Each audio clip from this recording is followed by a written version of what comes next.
Road વિસ્તારમાંથી ચોરાયેલી Activa સાથે શંકાસ્પદ યુવક ઝડપાયો છે. અગાઉ પણ વાહન ચોરીના ગુનાઓમાં સંડોવાયેલ આરોપીની પૂછપરછ શરૂ કરવામાં આવી છે. વડોદરા શહેરમાં મિલકત સંબંધિત ગુનાઓને અટકાવવા માટે ક્રાઇમ બ્રાન્ચ દ્વારા સતત પેટ્રોલિંગ અને વોચ રાખવામાં આવી રહી છે. તે દરમિયાન ક્રાઇમ બ્રાન્ચની ટીમે બાતમીના આધારે ગૌરવ સોસાયટીના નાકા પાસેથી એક શંકાસ્પદ એક્ટિવા સાથે યુવકને ઝડપી પાડ્યો હતો. ઝડપાયેલ આરોપીની ઓળખ સૂરજ રાજુભાઈ મોટવાણી ઉંમર વર્ષ 36 તરીકે થઈ છે. હાલ તે ન્યૂ સમા રોડ વિસ્તારમાં ભવાની અપાર્ટમેન્ટમાં રહે છે, જ્યારે મૂળ રાજકોટના ઘંટેશ્વર વિસ્તારનો રહેવાસી છે.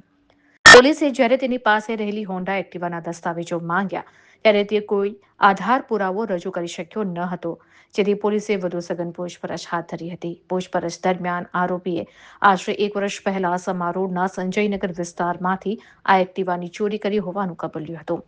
ત્યારબાદ પોલીસે એક્ટિવા કબજે કરી વધુ કાર્યવાહી હાથ ધરી હતી. તપાસમાં સામે આવ્યો કે આ વાહન ચોરી અંગે સમા પોલીસ સ્ટેશનમાં અગાઉથી ગુનો નોંધાયેલો હતો. પોલીસે કબજે કરેલી હોન્ડા એક્ટિવાની કિંમત અંદાજે ₹50,000 હોવાનું જણાવ્યું છે. આરોપી સામે સમા પોલીસ સ્ટેશનમાં BNS કલમ 303 પેટા કલમ 2 હેઠળ ગુનો નોંધાયેલો છે.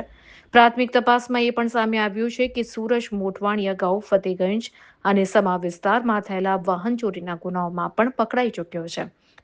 આ સમગ્ર કામગીરી ક્રાઇમ બ્રાન્ચના police inspector SM Gameti, PSI RN Baraiya તથા ટીમના અલ્પરાજસિંહ, પ્રદીપભાઈ અને સંગીતાબેન દ્વારા હાથ ધરવામાં આવી હતી.